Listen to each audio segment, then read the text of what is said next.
What's up, my wizards? It's Dev. Mtg on your device's screen down there. We like it a magic. And today, a different kind of deck tech for you. And the kind of video I hope I get to start doing a lot more often, because there's a lot of times where I get a deck through the Deck Doctor program on my Patreon. It's either really unique, or a lot of different people have sent me the same basic list, or, in the case with today's video, I think the deck has real meta potential, and I'd like to take a deep dive on it and talk not only about the deck's philosophy and the reasons why you might want to play the deck, but also go through all the different card choices, and again, just do a deeper dive than your average deck tech.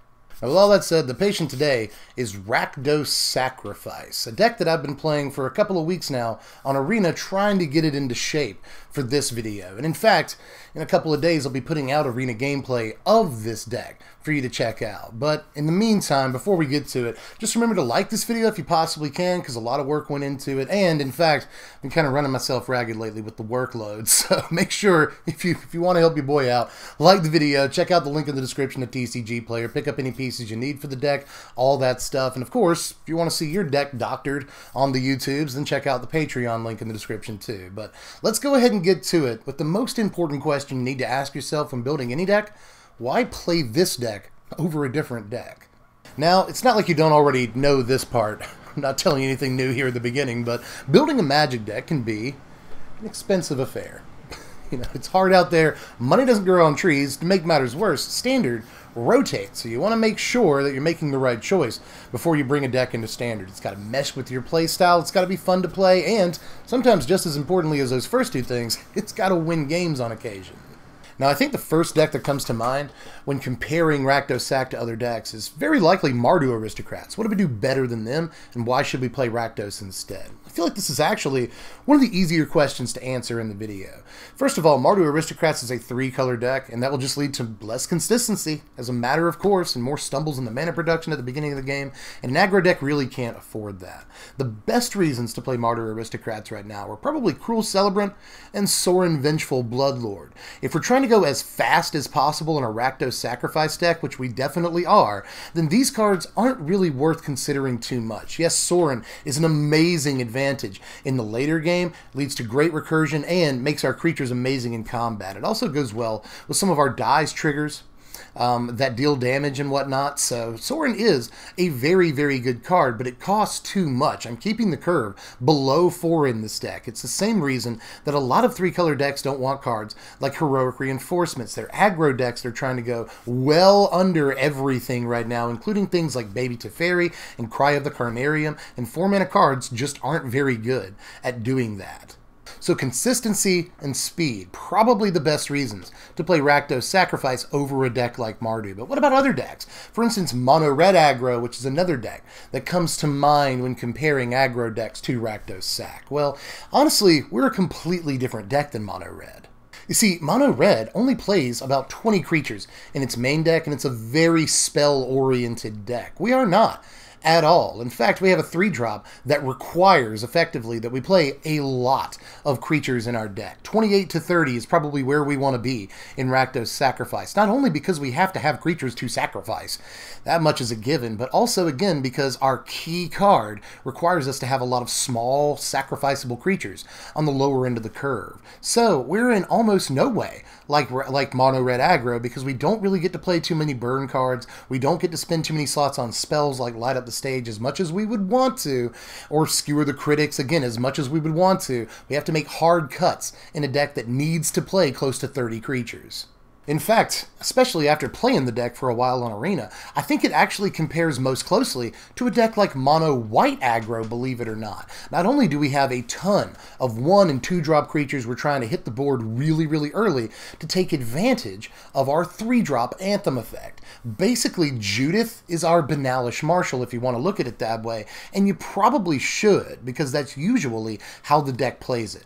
Judith demands that we play a lot of small creatures on the curve under her, so that we can get as much advantage out of her on the turn that we drop her as we possibly can. So again, not only does she demand a ton of creatures in the deck, 26, 28, 30, somewhere along those lines, but they need to be 1- and 2-drops to take advantage of how low she is on the curve. So in that way, it's very similar to a deck like Mono White that's based around its 3-drop Anthem effect.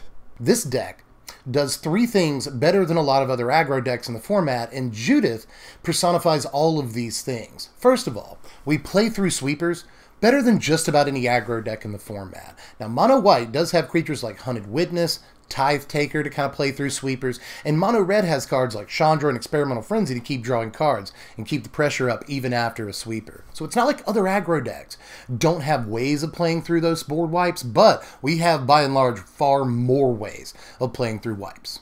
And Judith is only one of the things that helps us play through sweepers so well. But another thing that she and a lot of our other cards help us do is just crush combat situations. Not only can we run our creatures into combat not caring if they die, depending on what combination of creatures we have on the battlefield, we can often do a ton of extra damage even if our creatures die. And we can use that in 2 ways. First of all, we can just push the line, go through the breach, and try to deal as much damage to a player or planeswalker as possible, even if our creatures die. So we can add up damage really fast that way, and as long as we've done enough early damage, sometimes we can finish a game off completely this way, even if a creature doesn't actually get through for combat damage. So we just win the game quickly that way, almost no matter what our opponent's board state is.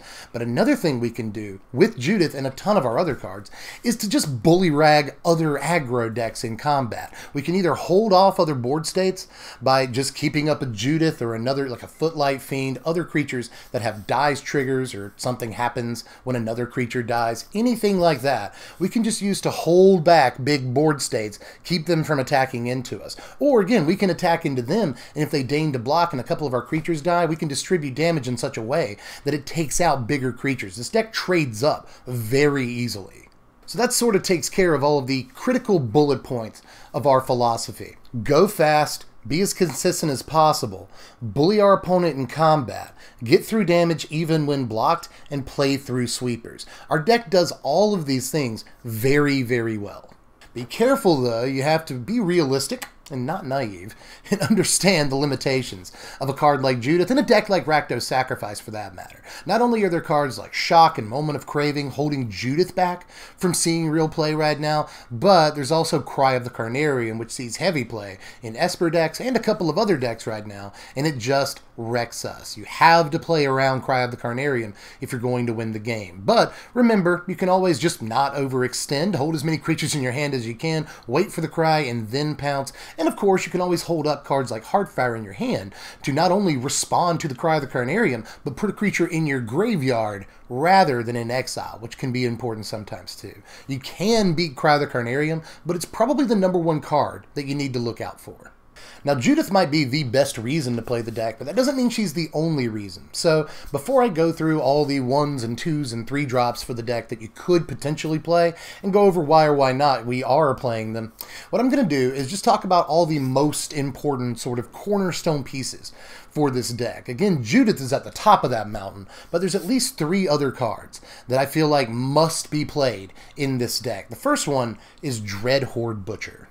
Now, Dreadhorde Butcher can lead to the best, most busted starts that the deck can hope for, especially on the play, and a Butcher can get way out of hand and end up trading up and even 2-for-1ing. Sometimes the creature that blocks it dies, and it can kill another creature on its way out. That's what you really want to be doing with Dreadhorde Butcher, but of course, the other thing to be doing with Dreadhorde Butcher is getting it to 3 or 4 power, having a Judith on the battlefield, and then sacrificing it to Heartfire, and dealing like, I don't know, 10 damage all at one time, which is actually a fairly common occurrence and wins you the game out of nowhere a lot.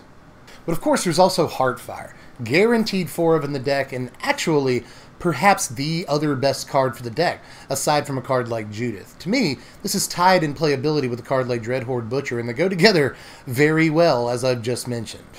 But the last card I have to mention in this category, these sort of cornerstones of the deck category, is Gutterbones, another must-play for the deck, or really any aggro deck that carries black mana production. This especially though, because not only does this sacrifice to Heartfire very well, it sacrifices to pretty much anything well, and also gets to just swing in Devil May Care. Doesn't give a crap at all whether or not it dies, because it will very often come back, and we've got loops in this deck to deal guaranteed damage with this every single turn. Gutterbones is a must-play card in a deck that's looking to sacrifice creatures, and honestly, again, it's a must-play deck in any aggro deck carrying swamps in the first place. All of that said, It's not always that easy because there's a bunch of other cards that need to go in this deck, and Rakdos Sacrifice is kind of one of those decks that has the problem of having too many good-looking cards to fit them all into the same deck. So let's go over every choice at every spot on the curve and see what we want and what we don't want. Now, first of all, in the 1-drop slot, there's Footlight Fiend, Fanatical Firebrand, and Grim Initiate. Now, honestly, considering that we're going as low as possible in this deck and we need to play a bunch of 1-drops, I actually feel like I want to play every single one of these cards, but we can't play 4-ofs every single one of these cards. We're already playing 4 Gutter Bones as a matter of course, so how do we use our slots on these? I'll tell you about it when we get to the deck list that I came to, but needless to say, all of these are great for the deck. Footlight Fiend sacrifices for extra damage, pushes into combat very well, especially with the Judith on the table. Fanatical Firebrand sacrifices itself leads to really fast starts. You go Fanatical Firebrand into Haste Creature on turn 2. You get really busted starts. That's important. It also deals extra damage with the Judith out. It's very important for the deck. And I'm surprised at the number of red-black sacrifice decks I see that aren't playing this card. There's also Grim Initiate, though, which a lot of decks tend to over-prioritize, to my mind, and play 4 copies of. I actually don't think you need 4 Grim Initiate, but I do think it's wise to play some number of them. Now, when it comes to 2-drops, that's where things get a little bit thick for this deck. There are a ton of 2-drops that you might consider for this thing, but to my mind, the best are Fireblade Artist, Priest of the Forgotten Gods, and Vyashino Pyromancer. Now, I'm trying to go as fast in this deck and be as aggressive as possible, winning the game by turn 4 if we can pull it off. And it turns out we can, but very often we'll win the game by turn 5 or 6 or know whether or not we're going to win. To my mind, again, Priest of the Forgotten Gods is not exactly conducive to that kind of strategy, but it's definitely a card that very many Rakdos Sacrifice players are going to want to play in their Rakdos deck, especially once Baby Chandra comes out in Core Set 2020. She goes deliciously well with Priest of the Forgotten Gods, so keep that in mind. But as far as Fireblade Artist and Vyashino Pyromancer, I actually really like these creatures. Artist allows us to have a sacrifice effect that, you know, not only loops with Gutter Bones for guaranteed damage on every turn at some point in the game. That's a very nice grindy effect when you do need a grindy effect, but it allows us to play a sac effect without actually compromising any speed, which is very important. You know, this comes down on turn 2 with haste, so along with Dreadhorde Butcher, we would have 8 hasty 2-drops in the deck, and that goes well with the hasty Fanatical Firebrand. Again, Firebrand and a haste 2-drop is an amazing busted start a lot of the time, and Fireblade Artist will not only contribute to those, but give us benefits for sacrificing creatures, and again, long game reach when it comes down to it. So I like a lot about Artist, but I like Vyashino Pyromancer almost equally as well in a deck like this. In most cases, Pyromancer is the better 2-drop. It picks off Planeswalkers a little bit well, and it's not only a better top deck in most cases because it's a guaranteed shock worth of damage when you're looking for reach, but in the early game it's also, again, a guaranteed shock's worth of damage, which you can't always say about Fireblade Artist. That said, again, Fireblade Artist is slightly more aggressive when it comes to attacking, which doesn't really account for too much on turn 2 or 3, because again, Vyashino Pyromancer is going to do the damage guaranteed. But Fireblade Artist does give us another sacrifice outlet that doesn't, again, compromise on our aggression, and that really goes a long way towards making it into the deck. Now, there are plenty of other 2-drops you could consider for this deck. Eternal Taskmaster is one. I like that this goes above Cry the Carnarium. It doesn't die to it, and that's actually worth a lot of equity, to me at the very least. And this can get back creatures that do die over the course of the game, but again, I think there are just too many better 2-drops to consider for the deck that I don't think Eternal Taskmaster is exactly where we want to be. There's also Orzhov Enforcer and Doom Dissenter. These are very tempting 2-drops, and in a deck that's not prioritizing speed, I think these are great 2-drops. But we're actually less of an Aristocrats deck and more of an aggro deck, and I don't think these cards are as aggressive as we need to be to consider them for the 2-drop slot. There's also Lazotep Reaver, Goblin Instigator, just a ton of stuff at the 2-drop slot. These expand your board and give you great sacrifice targets, although I will say that tokens don't work extremely well with Judith. They do get a power boost, but they don't get you a trigger when they die. We are playing at least one token-making creature in this deck, but by the same token, I don't want to play too many of these because I want to get as much value out of Judith as possible, so I'll prioritize creatures that don't make tokens, and again, prioritize aggression, which these cards don't necessarily do. Now in the 3-drop slot, the deck also has a ton of desirable cards that it can be very difficult to discern between what's good and what's not good. And a lot of these cards, to be honest with you, are good in certain situations. It all depends on what cards are best for the main deck. So let's run through our viable 3-drops right quick. First of all, we've already talked about Judith, but there's also Mayhem Devil, a card that I'll go ahead and let you know, end up on. This card is probably the worst card in the deck. That's not a glaring endorsement, you know, it's not a shining endorsement for the card, but I will say that this is like being able to play extra copies of Judith on the battlefield at the same time. It goes very well with cards like Heartfire, like that a lot. We've got a couple of other things like Fireblade Artist, obviously, that this goes well with too. It's also a relatively beefy creature that does beat Cry of the Carnarium. That's important to remember too, so there are good things about Mayhem Devil, but not the best card in the deck. However, if we're looking to sacrifice creatures and again go as quickly as possible, deal as much incremental damage as we can, Mayhem Devil does deserve a spot in the deck, although I don't think it deserves a 4-up by any means. There's also Midnight Reaper. Now, this deck is looking to kill with not only its starting 7 cards, but the cards that it draws in the, 3 or 4 turns after it draws its starting 7.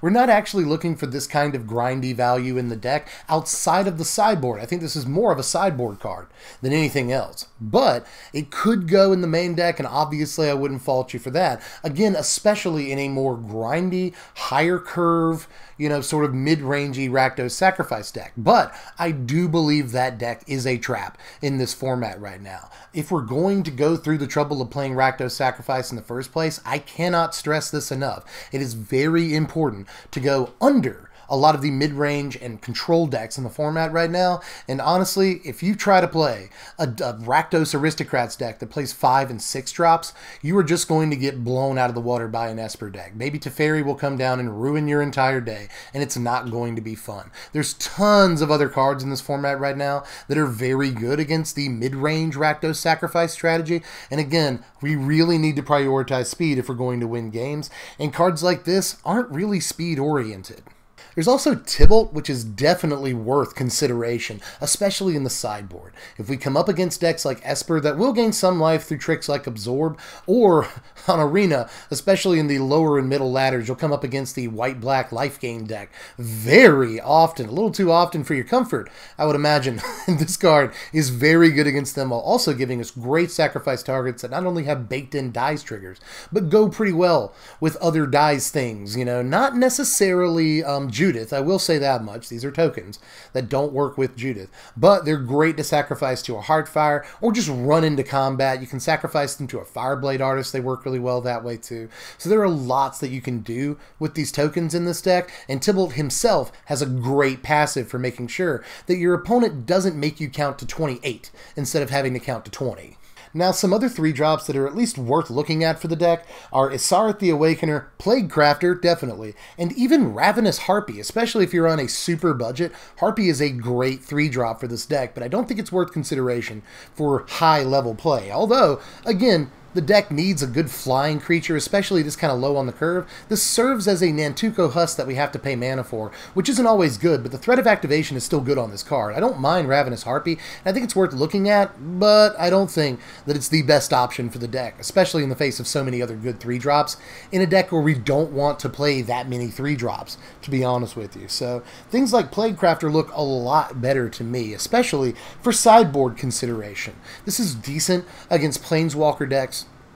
And there are a lot of them in this format right now. And that's probably the best reason to play Plaguecrafter, is that it's a great answer on the draw to a card like Baby Teferi. So do keep that in mind. But all in all, again, I don't think that Plaguecrafter is quite aggressive enough for the main deck here. Again, we're prioritizing speed above all else in this deck, and Plaguecrafter doesn't necessarily go very well with that strategy, because I actually think that most of our creatures dying, that needs to take place in combat more than it does to cards like Plaguecrafter. But I will say this works very, very well against very particular decks and is absolutely worth sideboard consideration, if nothing else. This could go into your main deck, and I wouldn't be mad at you either. Now, as far as other creatures and planeswalkers and such that are higher up the curve than just 3 mana, I think that I want to take those out of my vocabulary for this video, as hard as that is. Now, the only creature that I would consider for this deck that's above 3 mana is Rekindling Phoenix. This card is very good in a deck like this, and you might be able to sneak 2 copies into your main deck just fine. This is a great late game plan, and it's a pretty good contingency plan against decks like Esper or other decks that will kill this and have many ways to kill this other than just Vraska's Contempt, but Contempt is one of the only good ways to kill it, so they're kind of forcing them to draw it.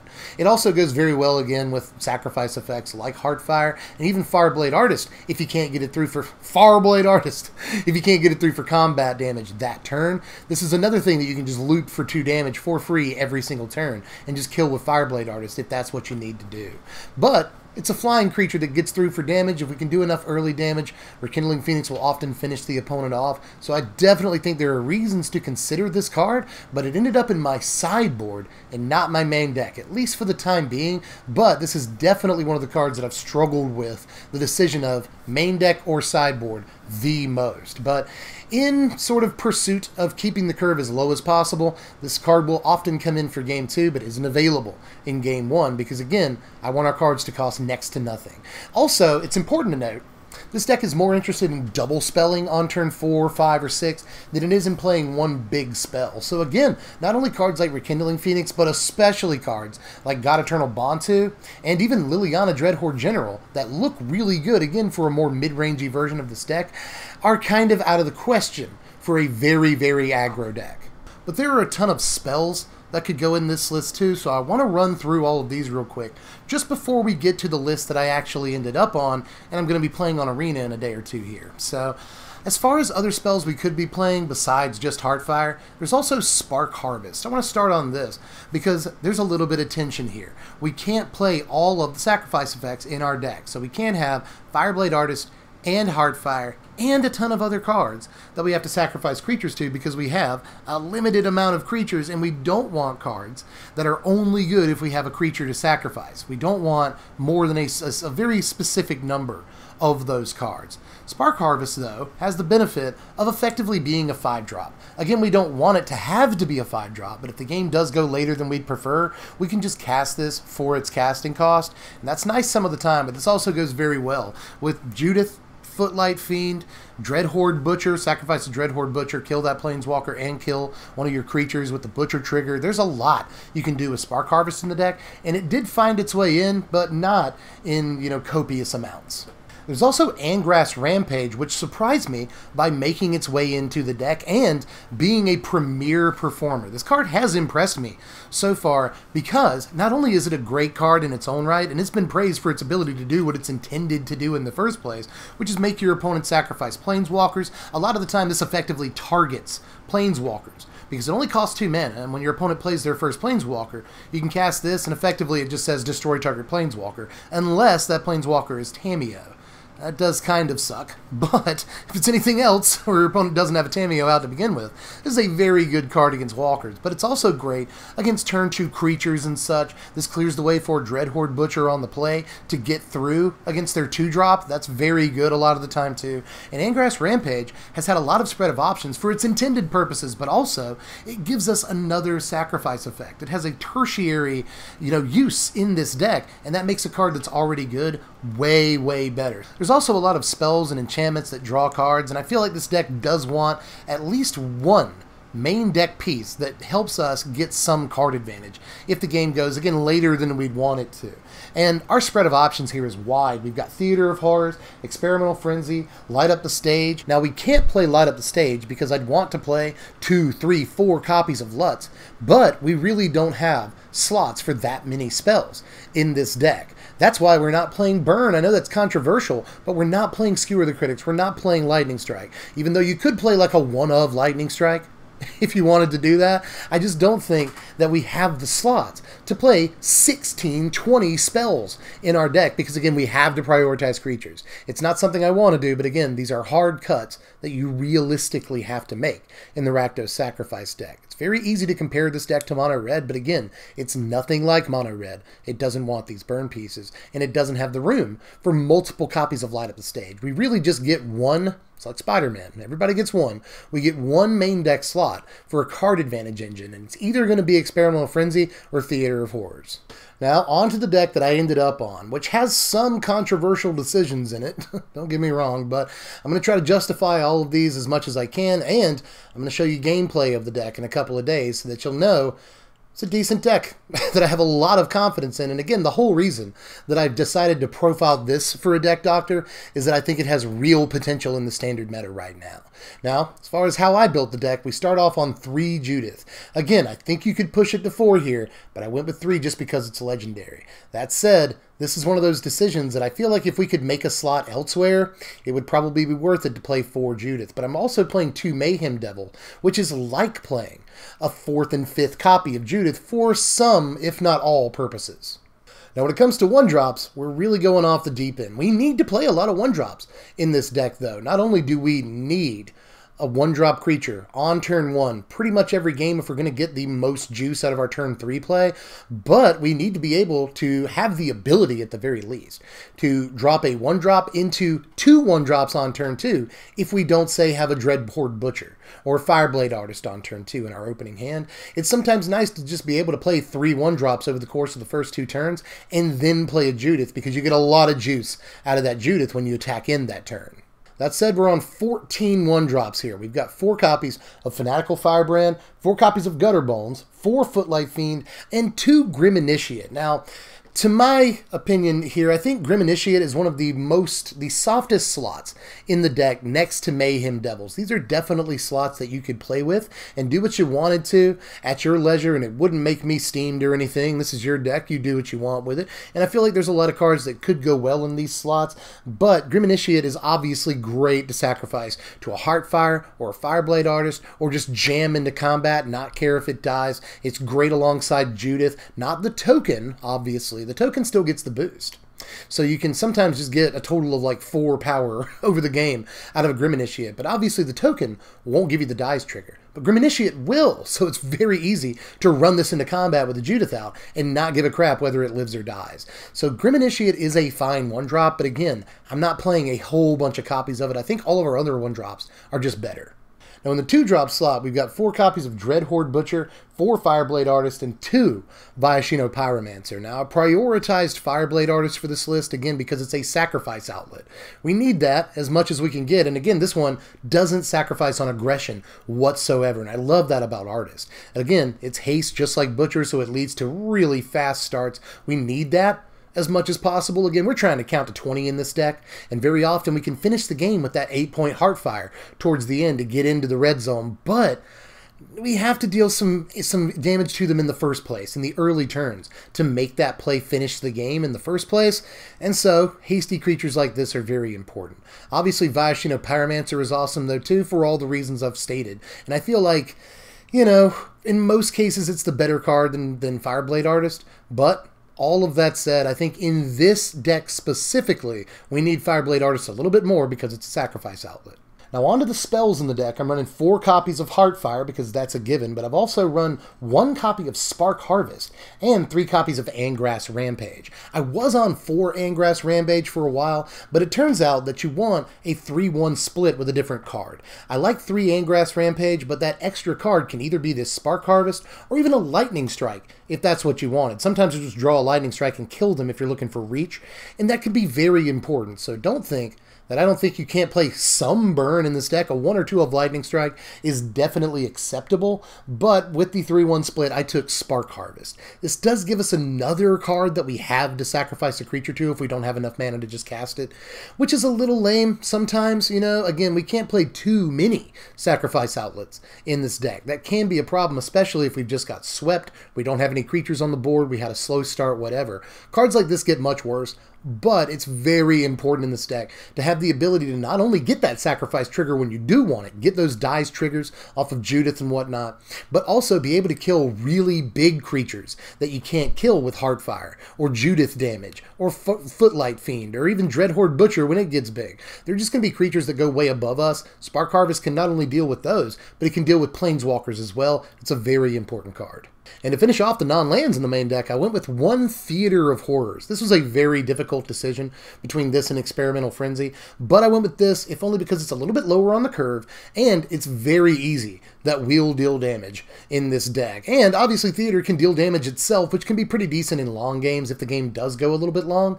This can, over the course of a couple of turns, just finish the game off by dealing damage itself. And once you do get your Theater in play, you'll love that extra card production, because it is not hard at all to find a way to just deal 1 damage to them, or 2 damage to them in this deck. Even without carrying burn spells, it's incredibly easy to trigger Spectacle, and even though we can't necessarily fit in the 3 or 4 copies of Lutz that I'd like to fit in, we can fit in one Theater of Horrors, take advantage of that Spectacle, and sometimes quote-unquote draw as much as 2 or 3 cards in one turn, and that can just finish the game. Now the lands are fairly easy in this deck. We're playing 22, 15 of each source, 15 black, 15 red, and that's the way I'd like to keep it, although some builds will prioritize red, some builds will prioritize black. I'm straight down the middle here because the deck is almost straight down the middle. There's not too many, double red or double black sources, but there are a lot of cards that are red and black, so I want swamps and mountains in abundance here. But let's get into the sideboard here, and we've got some choice cutlets like Priest of the Forgotten Gods. You may have already disliked and angrily commented that this card isn't in the deck, but it is. It's in the 75. This will come in slower games, but it's also especially good, as are a lot of our cards, against the Cynic Nissa deck that wants to just, Entrancing Melody, or especially Mass Manipulation, all of your creatures and planeswalkers and such to their side of the table. Priest can be very, very good in that matchup because you can just sacrifice creatures in response to Mass Manipulation. That's excellent, but this does not contribute to our speed in almost any way. Yes, it does do a little bit of extra damage when we sacrifice creatures, but very often, again, I'll stress this deck wants to lose creatures in combat and deal extra damage in combat with dice triggers off of Judith and such like that. It wants to sacrifice creatures in combat to a Heartfire, deal a bunch of extra damage off of Footlight Fiend and Judith, Mayhem Devil being out, and all of this usually takes place in combat, which is mostly where we're going to do most of our business, and Priest is not necessarily good in those situations. We're prioritizing speed, and I don't really like Priest in the main deck for it. I know it seems blasphemous, pun intended, but Priest just isn't necessarily where I want to be in a full-on 100% aggressive deck. But that said, most of the sideboard is dedicated to playing a slower, more methodical game, especially against control. We've got Duress in there, all 4 copies. I feel like you have to play these to get Cry the Carnarium out of Control's stupid hand. But we're also playing a second copy of Spark Harvest against big creatures and planeswalkers. There's also Direfleet Daredevil, this too against Control because it's amazing in the late game. Same thing with Tibble, great against decks that want to gain life. We'll play 3 copies in our sideboard just like Mono Red does right now. This is probably how we're most like Mono Red, is that we want a bunch of copies of Tibble in the sideboard, but I don't think Tibble's quite there in the main deck. Aside from that, just round it out with Rekindling Phoenix. This too comes in against Esper Control to tax their removal and force Vraska's Contempt on them. Now, because no deck is complete on this channel without power rankings, we're going to do power rankings. Here they are. Final score of 67 for the deck, because we have focused it in such a way that it does the things that it does best really, really well. This deck prioritizes speed more than pretty much anything else, but it's also very, very consistent for a 2-color aggro deck that's very synergy-driven. Usually synergy-driven decks actually drive down your consistency a little bit, because needing multiple cards in play to do what you're trying to do usually leads to a lower consistency. But even with all the synergy in the deck, we're still playing incredibly fast and very consistently. We've even got a fair amount of defense for such a focused aggro deck, because we've got Heartfire in here, copy of Spark Harvest. When our creatures die, they can kill smaller creatures. There's a lot we can do in this deck. Not only does Footlight Fiend kill stuff when it dies, Judith kills stuff when creatures die, Dreadhorde Butcher kills stuff when it dies. There's just so many ways to not only get through for a ton of damage to the face against control and mid-range decks, but also handle the board state very well against aggro decks and win those matchups without ever having to even go to a stalemate. So the deck does a lot well, and I do think it's positioned fairly well in this meta right now, because it has a lot of play against a lot of different decks that we're seeing all up and down the top tables. So I hope you want to try it out, and I'm pretty sure that concludes the checkup. I think that's all I've got to say for now. I know there's some controversial stuff in here, Priest not being in the main deck, Rekindling Phoenix not in the main deck, but again, there are reasons for that. Primarily, the aggression. I wish this fly would stop flying around. I know you see it. I know you see it. There's a dumpster right outside. Right outside my apartment door is where they put the dumpster. And it's fly season. There's stupid flies everywhere. Anyway, despite that, I hope you still were able to enjoy this Deck Doctor. I hope you're either able to learn something or be made very angry by something that I said, because that's also good for the algorithm, apparently. But still, I do hope that at the very least you enjoyed what you saw here today. And if you have any questions, comments, whatever, there's a whole section for that down there. Just sound off and like the video if you did end up enjoying it. If you want to see more stuff like this, more videos like deep dives into Deck Doctors and stuff, I am more than willing to do them. So like the video if you enjoyed it, share it, spread it around, put it in more recommended feeds, subscribe to the channel if you enjoy this content, hit the bell for the notifications, go to the Patreon if you want your deck featured on the channel. I can't guarantee it's going to happen, but it happened to David Canoff and a bunch of other wanted to sound off for you there, buddy. Shout out to David Canoff. It happened to him and a bunch of other people that sent me this deck over the last, like, 2 seasons. So, you know, or you can just join the $1 tier, and I'll let you vote on what decks you want to see next and all that stuff. So there's a multitude of options on the Patreon. Check it out. And, of course, you can also click the first link in the description to go to this deck list on TCG Player, pick up any pieces that you might need. But I think that I am done over and out on this one, so I will catch you cats later. I'm Deb from The Place. Thanks for watching, my wizards. Spread love and be kind.